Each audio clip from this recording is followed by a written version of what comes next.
A'udzu billahi minasyaitonir rajim. Bismillahirrahmanirrahim. Assalamualaikum warahmatullahi wabarakatuh. Waalaikumsalam warahmatullahi wabarakatuh. Alhamdulillahi rabbil alamin wa bihi nasta'inu ala umurud dunya waddin. Wassalatu wassalamu ala mab'uts rahmatan lil alamin. Sayyidina wa maulana Mustafa Muhammad sallallahu alaihi wasallam. Allahumma salli wa sallim wa barik alaih wa ala alihi wa azwajihi wa dhurriyyatihi wa tabi'in wa tabi'in wa man tabi'ahum bi ihsanin ila yaumiddin, amma ba'du. Puji dan syukur kita sampaikan kehadirat Allah Subhanahu wa ta'ala. Kita masih diberikan kesehatan dan kesempatan, umur yang panjang. Mudah-mudahan umur ini kita mampu pergunakan dengan sebaik-baiknya, dengan niat umur yang sisa ini kita gunakan untuk menuntut ilmu dan beribadah kepada Allah Subhanahu wa ta'ala. Selawat dan salam kita sampaikan kepada junjungan alam Nabi besar Muhammad sallallahu alaihi wasallam. Harapan kita mudah-mudahan kita semua di atas dunia ini mampu melaksanakan ajaran dan sunnah beliau, sehingga kelak di akhirat kita semua mendapatkan syafaat beliau, amin ya rabbal alamin. Selanjutnya pada kesempatan ini kita akan mencoba mengkaji tentang perkara yaitu ibadah puasa. Karena sesungguhnya segala sesuatu apabila kita ingin melaksanakannya, langkah pertama tentunya harus kita mengetahui perkara tersebut, yaitu didasari dengan ilmu. Bahkan Al-Imamul Ghazali di dalam kitab Minhajul Abidin menyebutkan bahwa ilmu dan ibadah ini adalah dua permata yang sebab keduanya itu Allah Subhanahu wa ta'ala menciptakan langit dan bumi beserta seisinya.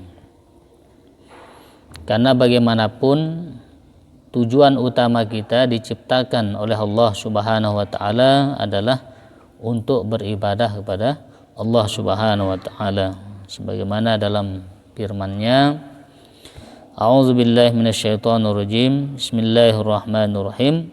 Wa ma khalaqtul jinna wal insa illa liya'budun. Dan tiadalah aku menciptakan jin dan manusia kecuali untuk beribadah kepada Allah Subhanahu wa ta'ala. Maka ibadah itu tidak akan bisa benar, tidak akan bisa sempurna, bahkan tidak akan bisa diterima oleh Allah Subhanahu wa ta'ala apabila tidak didasari dengan ilmu. Sehingga di dalam sebuah ungkapan disebutkan, wa kullu man bi ghairi ilmin ya'malu a'maluhu mardudatun la tuqbalu. Setiap amal, siapapun dia yang beramal, apabila amal itu tidak didasari dengan ilmu, maka amal tersebut mardud, ditolak, tidak diterima oleh Allah Subhanahu wa ta'ala. Maka disinilah pentingnya sebelum kita mengkaji apapun amal, apapun ibadah, harus kita mengetahui dulu perkara ibadah tersebut. Sehingga saking pentingnya yang namanya ilmu ini, baginda Rasul sallallahu alaihi wasallam menyebutkan di dalam sebuah hadis beliau, qala an-nabiy sallallahu alaihi wasallam, inna fadlal alimi 'alal 'abidi ka fadli 'ala adna rajulim min ummati. Sungguhnya keutamaan orang alim atas orang yang ahli ibadah seperti keutamaanku atas seorang laki-laki yang paling rendah dari umatku. Kita bandingkan, ini ada orang alim dibanding orang yang ahli ibadah. Padahal ahli ibadah itu dia beribadah juga dengan ilmu. Tetapi orang yang alim itu lebih tinggi derajatnya, kedudukannya seperti kedudukan baginda Rasul dengan seorang yang paling rendah di antara umat baginda Rasul sallallahu alaihi wasallam. Di hadis yang lain juga beliau mengingatkan kepada kita, nazratun ilal alimi ahabbu ilayya min ibadati sanatin siyamiha wa qiyamiha. Sesungguhnya memandang orang yang alim, orang yang ilmu, ahli ilmu, memandang di sini maksudnya memandang dengan suka, memandang dengan cinta, bukan pandangan yang benci.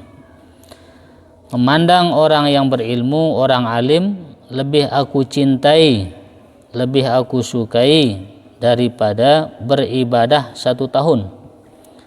Baik di situ ada puasanya ataupun di situ dalam 1 tahun itu ada qiyamul lailnya, salat malamnya. Itu lebih disukai oleh baginda Rasul sallallahu alaihi wasallam.